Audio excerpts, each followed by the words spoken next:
Comparison. It's a bit of a rampant beast.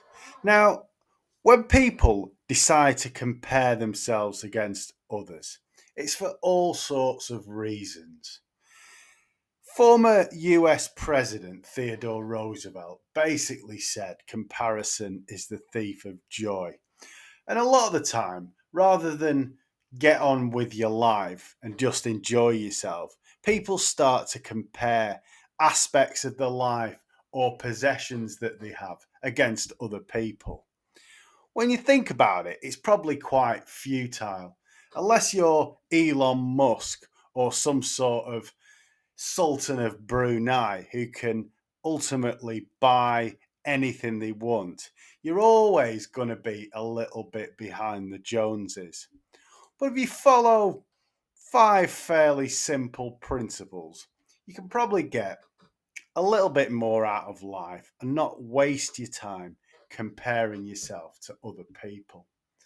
The first trick is to spot the triggers which make you think about comparing yourself to others. Do you waste ages looking at your next door neighbour's car or looking how wonderfully pruned their magnolia tree is and compare your garden against theirs? If that's what's triggering you, think about it and at least identify it. The second point is to focus on what you have. A lot of the time, people are thinking too much about things they don't have and taking the good things for granted, like being able to walk. If you had a 24 carat gold plated back scratcher, but you were unable to walk, that person would probably swap places with an able bodied person in an instant. And sometimes we overlook things that we have that we should ultimately be pretty grateful for. The third one, and it comes up again and again, lay off the social media.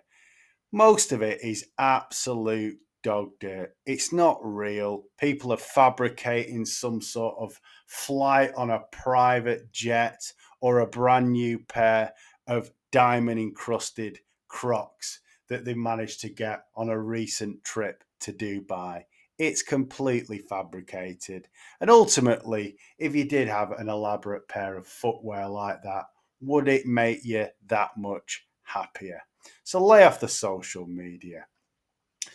The fourth point is to make sure the goals and aspirations that you do have are actually your own goals. You're not trying to mimic someone else who you think lives some sort of ideal life.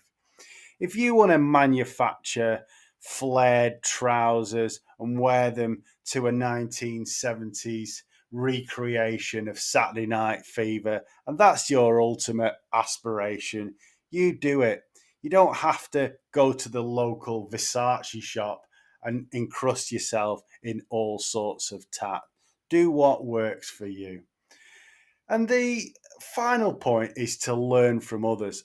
Look at people who do seem quite content and happy in their own skin, and they're not constantly chasing some sort of blingy trinket.